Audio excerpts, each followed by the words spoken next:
everyone, and welcome back to the JT Jorfi podcast. Today, my guest is Lou Gencarelli. He is the owner of HardBodyz Gym.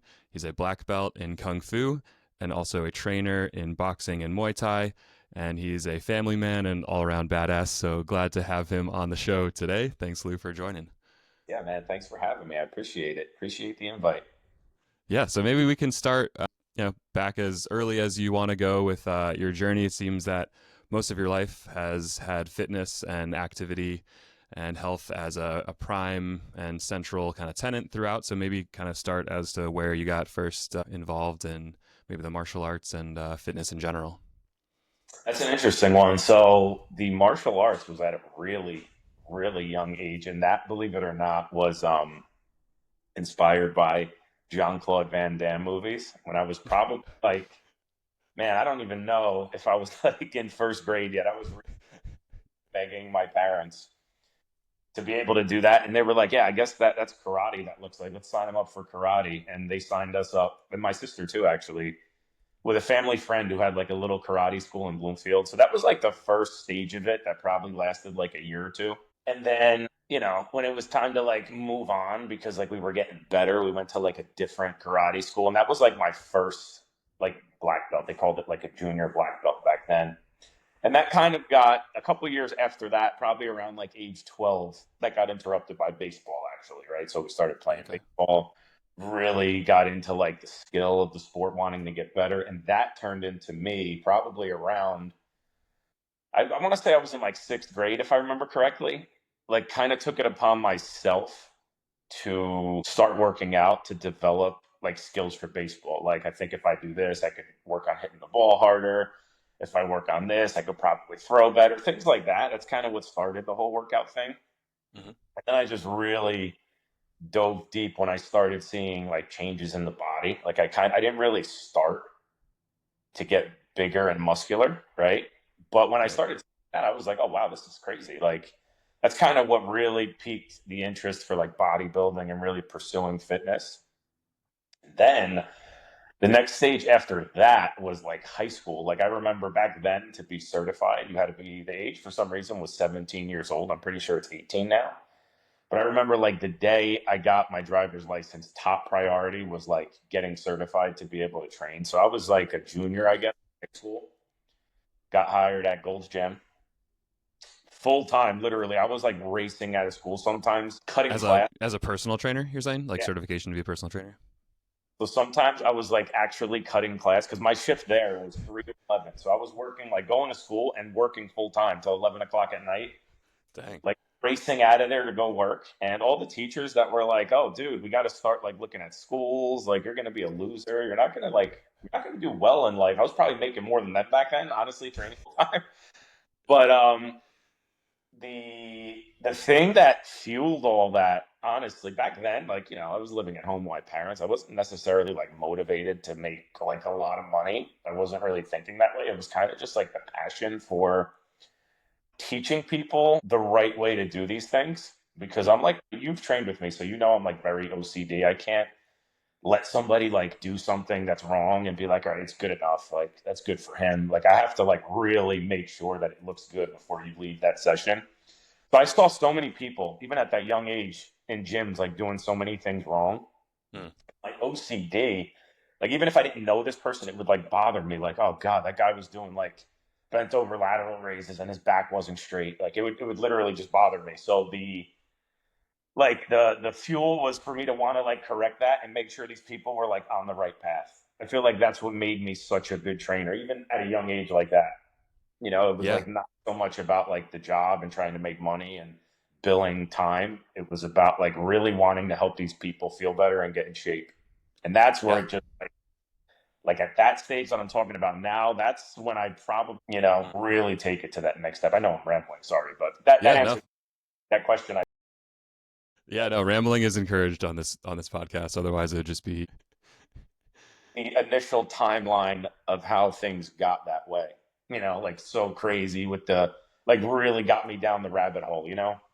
Yeah, I like that. You kind of mentioned just the skills of observation seem to be like where like you said, it was like an OCD tendency to be super observant of like their form and need to correct that. But I mean, that's Right. also what I imagine made you good at your job and have people to come back and want to train with you. Is Right. if you're training with someone that's not paying attention, it's probably not very much value that they're bringing to the Yeah. situation. Yeah, exactly.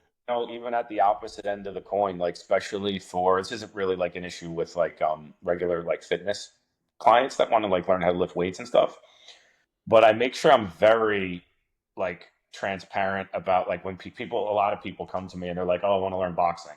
And I just make sure on the opposite end of what you just said that they know what they're getting themselves into, because this is going to be like a legit boxing session or a legit martial arts section. It's not going to be like going to like CKO where you're Mm. jumping around and doing all these random combos just to move and do cardio. Like I can't allow you to not punch correctly. You know what I'm saying? So I let people know like this is going to be a real class. Like you're going to be getting technical. I don't want them to be like, all right, dude, calm down. Like I don't plan on fighting people. Like this is too much for me. So even on the opposite end of the coin, I think I'm almost such a perfectionist, even to a fault, where some people aren't always ready for that big of a commitment. You know what I mean? Right. Yeah. Yeah. If you're gonna go in, you're gonna go all in. Yeah. Not gonna have a like a generic one size fits all type of approach. Right. Yeah. Like if you're just looking for like, the thing of like what we just said, like something similar to that, like CKO or Rumble Boxing, whatever those places teach, Mhm. I just wouldn't be capable of doing that. Like I wouldn't be able to not stop you every 5 seconds and be like, dude, that's wrong. We gotta have your fist like this. You know what I mean? Like Mhm. I just wouldn't be able to let it go. It's Yeah. just So one of those crazy things I have. yeah, yeah, no, definitely for the better. So with could you maybe kind of walk us through the different types of practices that you train through? So you mentioned Muay Thai, boxing, Kung Fu. Maybe walk through a little bit of what each of those were and your kind of experience with your own journey in learning them. Yeah, yeah. So like I said, originally started with karate, which was great as a kid because it's a lot of fun. Like a lot of people kind of hate on karate nowadays because they say it's not very practical for real fighting, and I guess I see their point because most, at least Americanized karate, is based on like point fighting. So in those tournaments, like if somebody gets hit anywhere vital, you get a point and the ref breaks it up, right? That's kind of how you're taught, which is why I think it's really good for kids because it kind of teaches you that, like, not only the athleticism, but that little bit of like aggression for that 1 second, and then like the discipline to dial it back, right? Which I think Mm. is important for a kid. You don't want to just feel like a wild animal. Yeah, So yeah.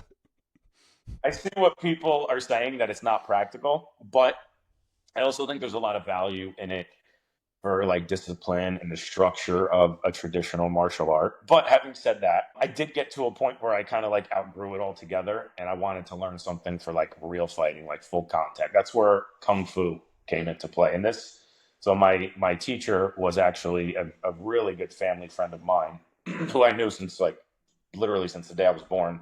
Mm.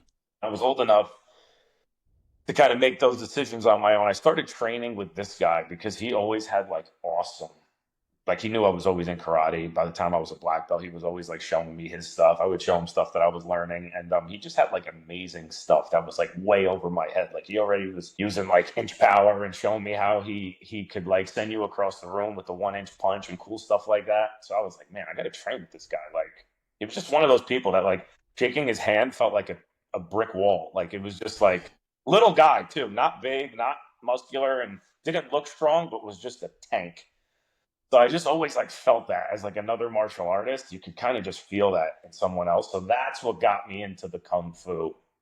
And that opened up a different world of possibilities because as you know, when you trained with me, that system is not like an external, like force against force type of style. It's very internal. So we're learning how to generate power using like the breathing, the internal breathing and different organs activation as we are perfecting our body connection. So we're not like necessarily ever throwing a punch or a kick or whatever as hard as we can using force. We are using like the intention of sending our energy there in conjunction with that body connection that you're practicing every day. Like you do these forms so often with power, using power and speed that it gets to a point that they just become like a reaction. So like if somebody makes you move a certain way, that move in the form that relates to that motion of your body will just come out. That's the idea. People ask all the time, like, "Oh, how am I going to remember all this crap?" Like, there's 1,000 techniques in every form, and that's the key. You're not supposed to remember any of it, but you're supposed to have all of it. So, like, it needs to be no different than if I was across the room and I said, "Hey, what's up? High five." You would just walk over there, give me a high five. You wouldn't be looking at your feet like, "Oh man, how do I know which one step first?" Right? Yeah. It's just as natural as that. So that's what I really loved about the kung fu. It made me like a totally reactive fighter where for the first time, because I was always fighting competitively as a little kid. I always did like tournaments and fought.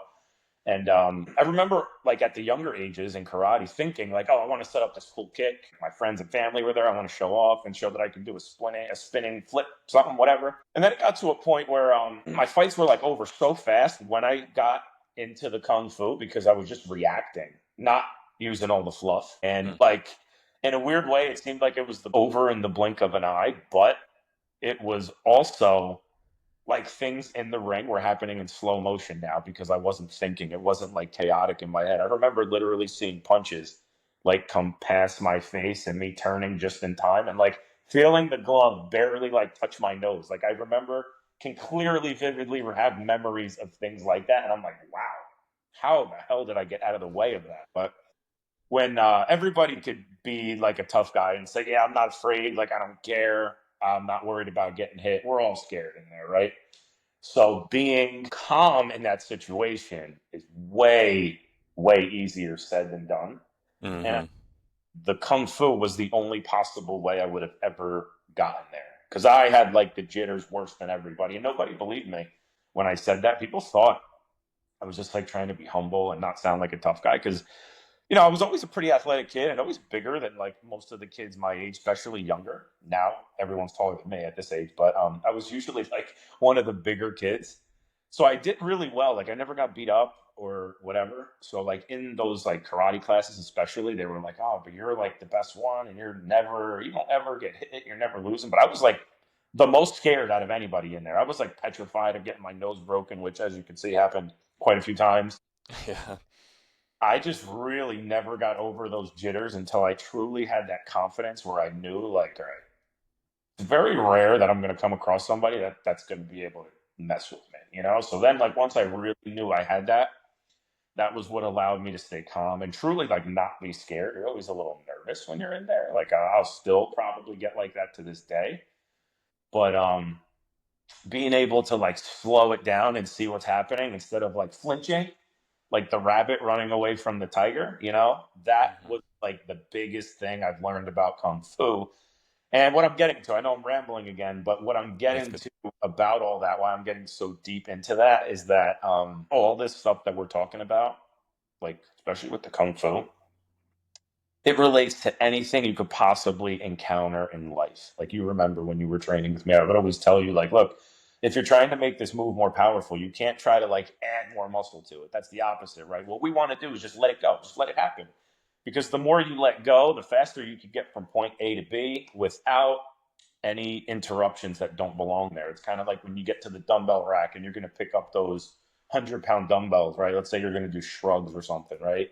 And you're just so afraid that you're going to drop them. So you're like death gripping them as hard as you can, like really holding them.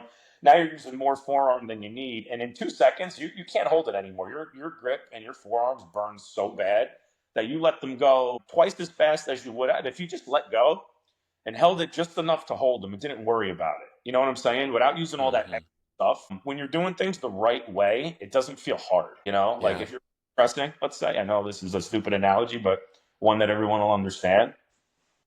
You obviously don't want it to feel like nothing, like just the bar, right? But we're using enough weight where we could like squeeze our chest, but not like so much weight where you're like straining. You feel like your eyes are going to pop out of your head and your elbows and shoulders are hurting more than your chest.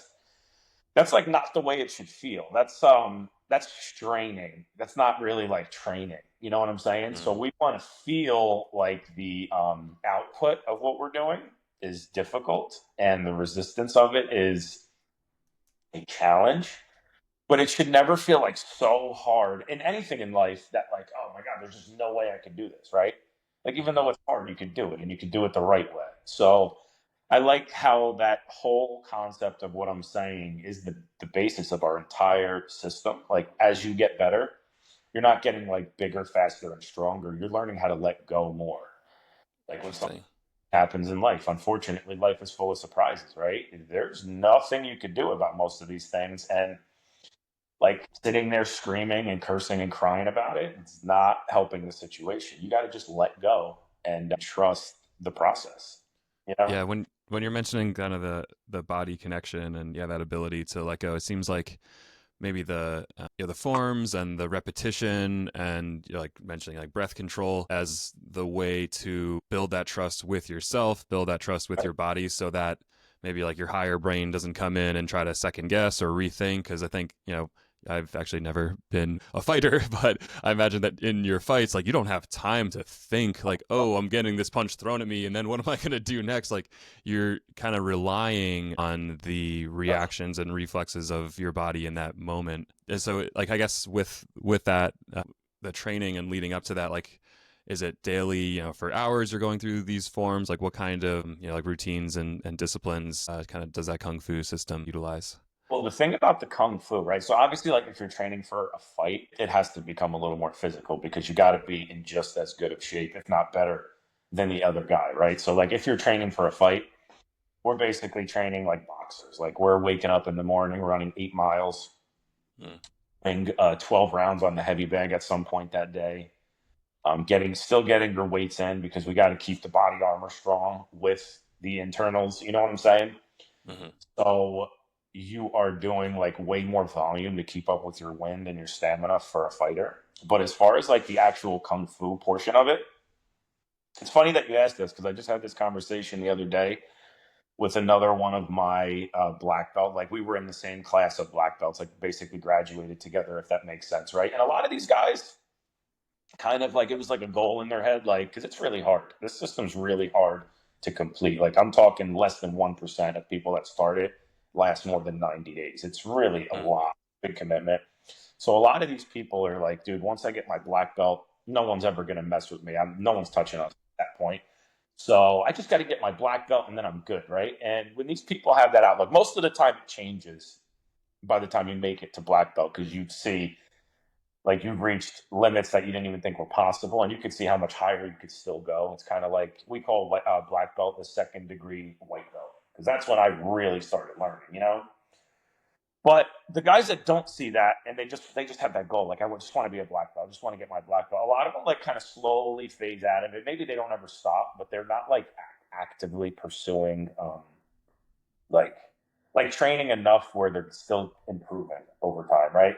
So I ran into this guy and he's like, "Man, you're still doing kung fu? I can't believe that. Like that was like 15 years ago that we got our black belts. I can't believe you still train every day." And the difference between me and him, this guy's really good. He's going to see this, so I'm not talking shit about him. I might even tag him in this when when it comes out. But the difference between me and him, and like I said, he's tough. You don't want to mess with this guy. Nobody's like beating him up. But the difference between me and him, which we've spoken about, is that this wasn't just something that I do. Like it wasn't just like a fun activity or a goal. Like the kung fu just became who I am. Like I couldn't imagine not doing it. It doesn't even feel normal. Like I don't think I'd be able to like leave the gym without doing some form of it. Just like I do my cardio every day or hit the weights every day. Like it would be like me, like not washing my face in the morning. Right. So when it becomes like when you embody it that much, that's the part that most people don't get, the embodiment of it. That's what really separates like the people who are going to master it one day. I still will fully admit I have not mastered anything because I can't tell you how many times I've been like, all right, this is crazy. Like I can never get better than this. Like the type of skill I have now, it just doesn't get better than this. I'll never be better than that. And then like a year later, something clicks and you're like, holy crap, I can't believe that just happened. And you're still like improving again, even at these higher levels. So I don't believe that you ever truly master it, but I think there are obviously levels of pursuing it where you could say you're a master, right? Right. I've been proven wrong every time that I think I've reached the pinnacle. Like you still can get better and you'll see it like, oh man, wow. I literally just got better from that stupid little correction, you know? Right. Yeah, just like any worthy pursuit in life, there's never a Yeah. finish line, really. There's always room for self improvement. Exactly. And then from there, so like I know we're still talking about kung fu, but I'm asking about the whole journey timeline. So now, like, I'm already fighting at this stage in life. I'm probably then I was like a third degree black belt, I guess, at that point in time. So now I'm fighting like full contact, like boxing, kickboxing. So I'm actually training boxing with a boxing coach and Muay Thai with a Muay Thai coach. And these guys, nobody believed that like I never boxed before because every tool that they have, right? It's you see what our forms look like because you've done them. So the fighting techniques are like kind of hidden. You kind of have to know how to break them down and do them as drills and make it into a fighting application. But every tool that they have is in our system, in our forms. So Hmm. like their punches, we have all that kind of stuff, but with way more power. That was the part they didn't believe. They were like, dude, how are you like, this is your first day in Muay Thai and you're kicking harder than us? Like, it just doesn't make sense. Like, they all thought I went in there to like, secretly beat people up and just have sparring partners for free. And I'm like, Sandbagging. I was like, look, I do kung fu. I've never done Muay Thai, kickboxing. Obviously, I've learned how to kick and I know how to punch from my kung fu, but I've never actually done this, you know? And it was crazy to see how, again, not that these guys weren't good. These are people you wouldn't want to mess with. They're tough, good fighters, but they just didn't have the same level of like body connection and power that we build from the kung fu. So even like at that stage, like that was something I had to do to be able to compete with these guys, right? I had to be like training with people who were boxers and Thai fighters to be able to fight them so I could learn how they fought. But it was like really clear how the kung fu brought out like a different level of speed and power because of how internal it was. Like with those guys, as good as they were, the bigger, faster, stronger guy always won the fight. You know what I'm saying? And with the type of power that we learn how to create and the type of speed that you'll have when you learn how to let go, it doesn't matter who's bigger anymore. We're not like apples against apples anymore. It's like you're the one apple fighting all the oranges. You know what I'm saying? Yeah. So you wouldn't believe, like, even some of these girls that I train, some of these girls are like tiny, like 100-pound girls. You would not, the ones that train Kung Fu with me, you wouldn't believe the type of punch they could generate out of that little body. Like, it's crazy sometimes, you know? Yeah. It's Maybe just to kind of pick on that point in more detail. Do you think that there's almost like a force above and beyond like the actual physical body? Like, are they able to tap into more of like I mean, almost like pranic or like meridian energy, like this kind of oh, energy definitely. that surrounds? Yeah. Definitely. That's what the Kung Fu is all about, tapping into that. And, whether people believe it or not, I mean, at this point in time, they've proven like that chi is a real thing, right? So for people that don't believe in it, they're just like still under a rock somewhere. But boxers, kickboxers, wrestlers, everybody, whether they believe it or not, we're all like to throw that punch or whatever that strike is going to be. You got to move energy through the body and get it out of the body, right? So they Hmm. might not ever believe like in the different points in the meridians on like which organ you're activating to create that energy to leave your fist. Well, you can't throw a proper punch without moving energy around. You know what I'm saying? So like they're doing it. They don't know it. They might not believe it. Probably at a very low level because they've never learned how to tap in to the internals of it. But everybody's doing it, and the kung fu just really teaches you where it's coming from Mm. and how to tap into it. So like a lot of that is the power of intention. Like it's amazing. Like I could show you hitting you lightly on your arm, right? I'll like look away and hit you with the same speed as if I'm like looking at you, like really trying to accurately hit that spot. And you'll feel how much more it hurts when I'm putting my mind on the target. Mm. You know, it's really bizarre. I've shown people that all the time, like people that try to argue this fact, like, oh, dude, you're talking all this voodoo. It makes no sense. It's just like, it's physics, which is true. It is physics, but the power of the mind is definitely a huge factor in getting the energy to that spot. Got to be Yeah. like as like hammering in a nail. That's how it has to be. If you can't hit with that type of precision, you're not going to ever achieve like the levels that we're talking about here. You know? Yeah, it's like the more, I guess, the almost like the smaller the point of focus, and the more intensity with which you can bring the Yep. energy to that one point and have a Yep. bigger impact. People think I'm crazy when I say this, but the center of an aspirin is the same size as the center of like a beach ball, right? You got to be shooting for the center no matter what. So Mm, if you are always putting your mind into that level of precision, you can't miss. Man, yeah. that goes in life. I'm not just talking about hitting a target, but anything you're trying to hit in life, that's what you got to be. You got to be laser focused, eyes on the prize at all times, you know? Yeah, yeah, I like how you just made that kind of segue transition. Totally makes sense, like on a physical world, and also trying to accomplish goals that you may have in life that span, span careers, or Yep.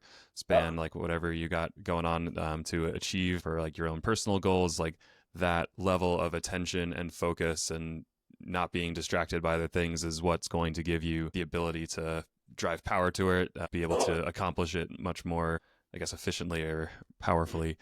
So maybe with that in mind, have how have you used some of these, lessons that you've learned through the martial arts, with starting maybe with your business, starting the gym? What was any things that have translated over? What was that journey like, starting up a business? That was tough, man. That was kind of something that, so it's a family business, and we kind of all put our heads together to make it work. But that was something that kind of like that's something I always wanted to do at a very young age, and I always knew I was going to do it. I didn't necessarily like plan it out that great. I kind of just knew that I'd make it work somehow. And this was at like I guess it was 2009. So that was when the economy was like pretty bad and things were Hmm. really cheap. And I wasn't really necessarily like ready to make this move yet, but I worked at another gym in Verona at the time, and I kept driving past this old warehouse that was abandoned with for sale signs in the window. And I used to always think, like secretly, quietly to myself, never even said it out loud. Wow, that's like the perfect size for a gym. Because one thing I saw, like when I was working at Gold's, shortly after I was training, I was their head trainer there shortly after I started. And then after that, our general manager just up and left, like with no notice. Hmm.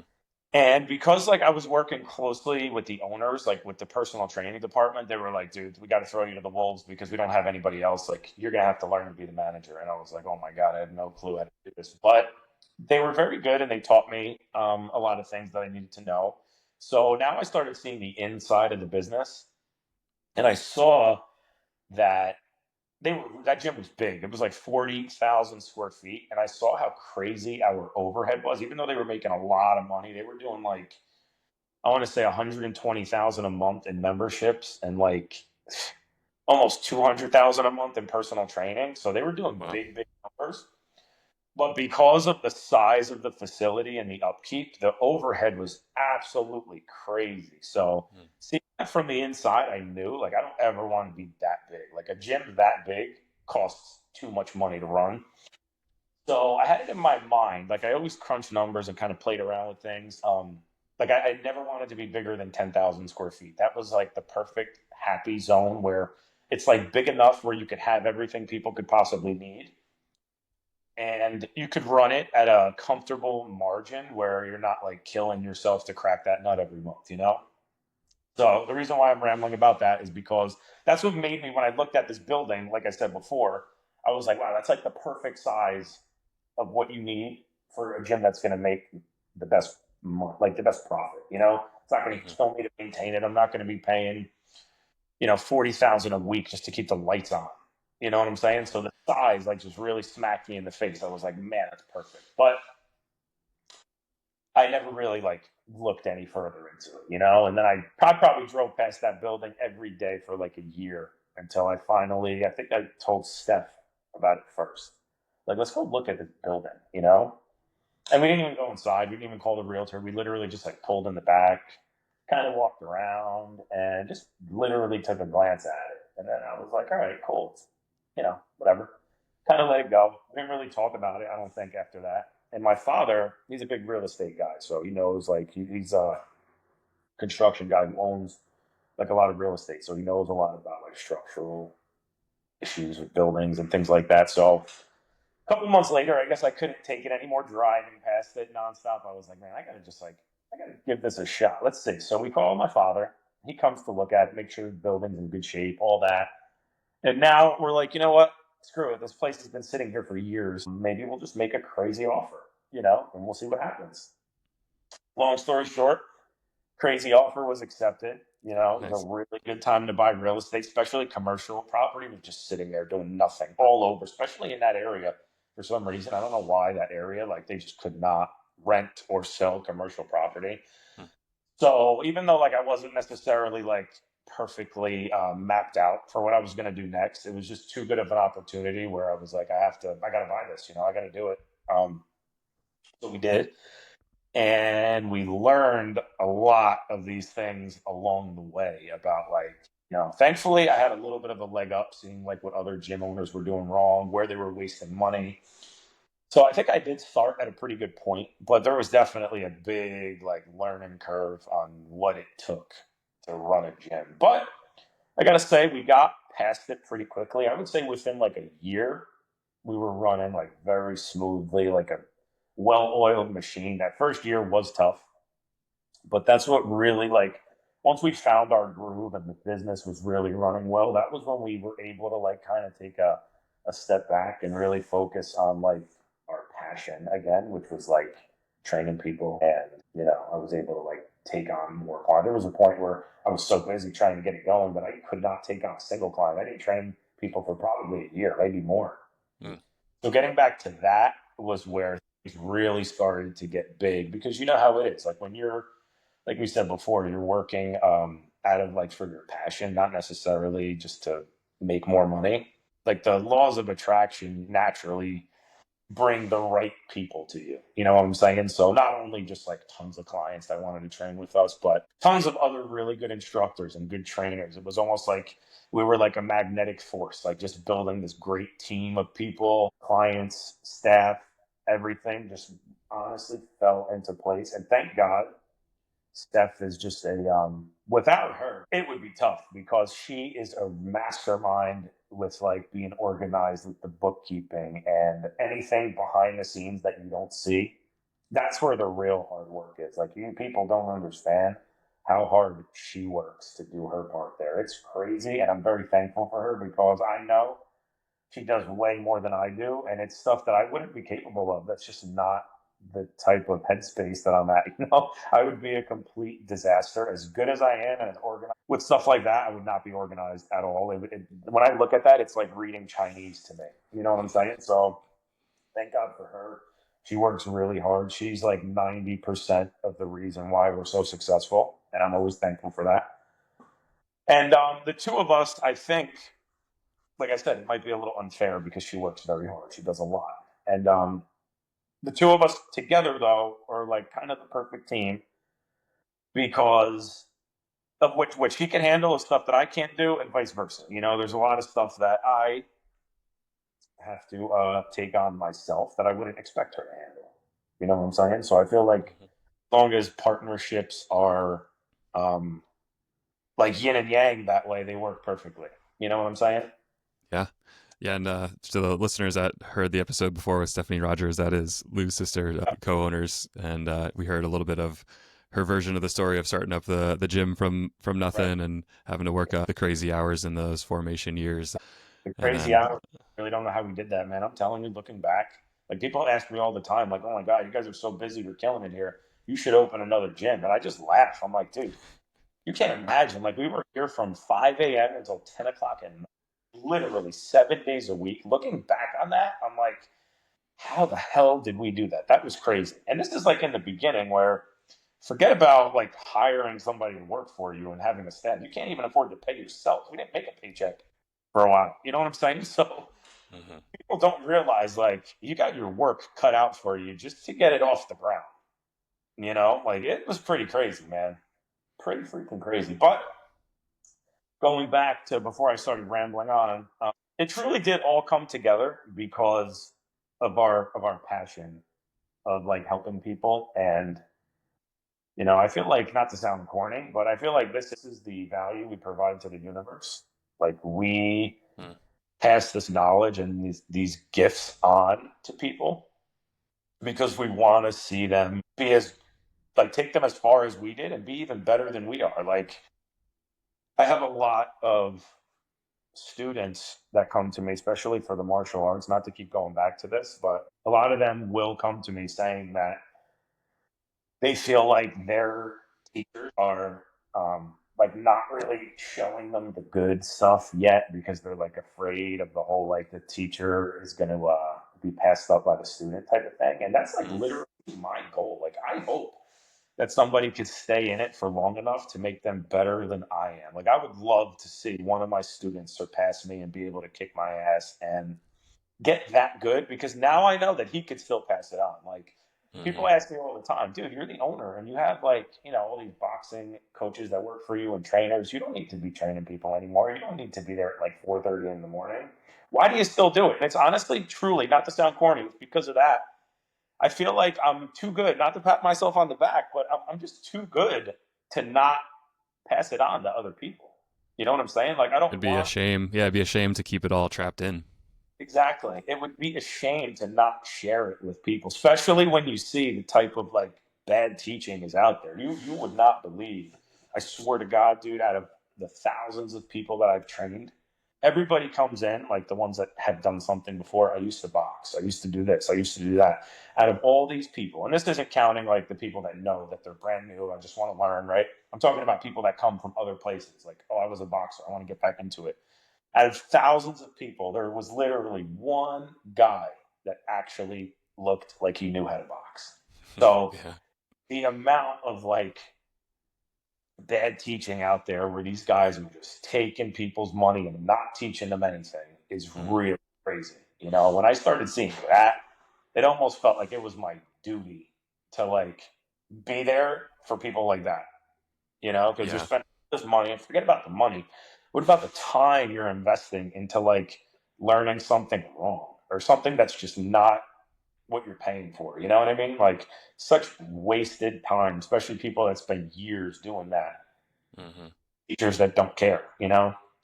Yeah, yeah, no, it's nice to you have respect for the practice, respect for the other person, the teacher as well, Right. and then I'm sure you get a lot of gratification out of seeing your students advance, and Oh it's yeah. a reflection upon you and your abilities if they're able to get to your level and even surpass. It means that Oh yeah, you've done totally, your man. job very well. Yeah, Zero ego about that, man. I truly don't care. I hope that because, like I said, dude, most people less than 1% are making it past 90 days in the kung fu. The boxing, the Muay Thai, a little different because it's kind of more of like a sport. It's fun, so that's not like as hard as of a commitment as the kung fu. But talking about the real traditional side of it, less than 1% of people are surviving 90 days in that. You know, so I can only mm. hope that somebody stays with it long enough to be better than me. I have zero ego about that. If you could kick my ass one day, that's a really good compliment to myself. If I could make you that good, that would be Yeah, like a dream come true to me. yeah. Very cool. Well, we're getting toward the end of our time here, but wanted to give you the opportunity to maybe give any plugs, any upcoming things folks should look out for, or where people can find you on the social, the internets, or in person. Yeah, so you could always hit us up on Instagram. We're very responsive there at HardBodyz Fitness, right? We're at 129 Bloomfield Ave in Verona. Anyone who's listening to this podcast, you're more than welcome to come down for a free guest pass. Those usually aren't free.